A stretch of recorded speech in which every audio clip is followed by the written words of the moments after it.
It's a matter of a very deep concern. It is very unfortunate that in the last 6 months we've lost a number of Jawans and officers in Jammu. It would be very helpful if there are elections in Jammu and Kashmir and restoration of statehood. Both of these are necessary. Down the line now, there is a single chain of command. From Prime Minister Modi to Home Minister Amit Shah to the Governor Manoj Sinha and down. So all the power is with them. So if there are security lapses, then obviously they have to take responsibility. We cannot allow this sort of attrition all the time, losing valuable lives. How would you see the overall situation in Jammu? No, it's a matter of grave concern. I wouldn't call it critical because that is going a little too far, but certainly it's a matter of a very deep concern because for many years the terrorist activities were confined to the valley.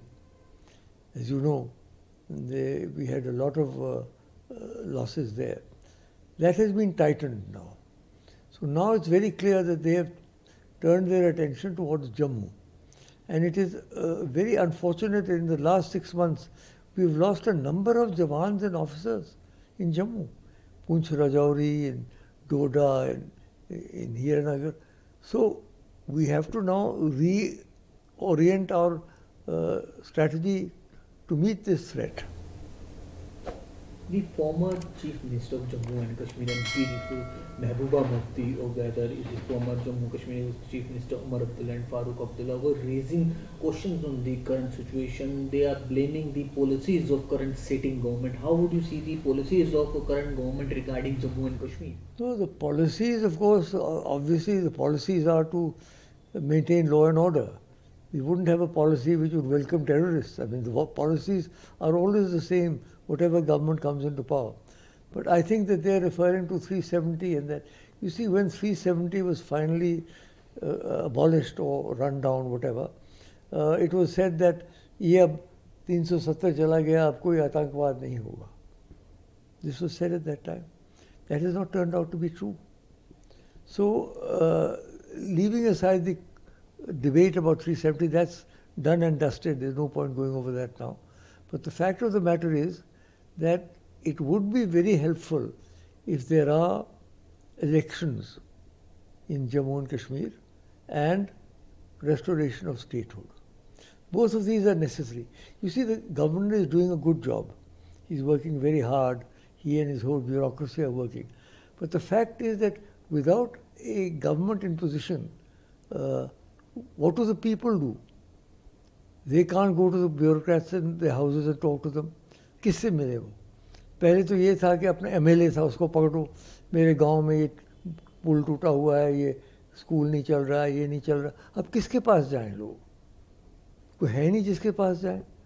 इसलिए what is required therefore is a re-establishment of an elected government, free and fair elections, and the restoration of statehood.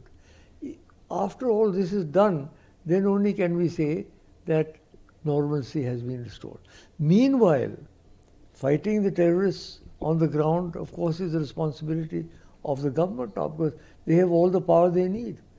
They can't blame any chief minister, they can't blame any minister. It's all the power is with them, so they have to do what is necessary. So the Congress senior leader, who is the current LOP in lower house of Parliament, also raises the question about the Jammu and Kashmir current situation. He said it's a serious matter of concern. Time and time again and again there are security lapses. Our security agencies are getting failure about this terrorist attacks. He also raised about the policies of Indian Prime Minister Narendra Modi. He says we are with the families of our soldiers, but this is the time to take action. Yes, definitely I agree with that, in the sense that well, you know, down the line now, there is a single chain of command. From Prime Minister Modi to Home Minister Amit Shah to the Governor Manoj Sinha and down. So all the power is with them. So if there are security lapses, then obviously they have to take responsibility. I'm not blaming any particular person. I'm saying that where there are security lapses in a state that is directly under central rule, then obviously the center has to take responsibility. So I think that, I'm not sure, I didn't hear what Rahul said, but what he was saying obviously was that we have to step up our security apparatus, and we cannot allow this sort of attrition all the time, losing value.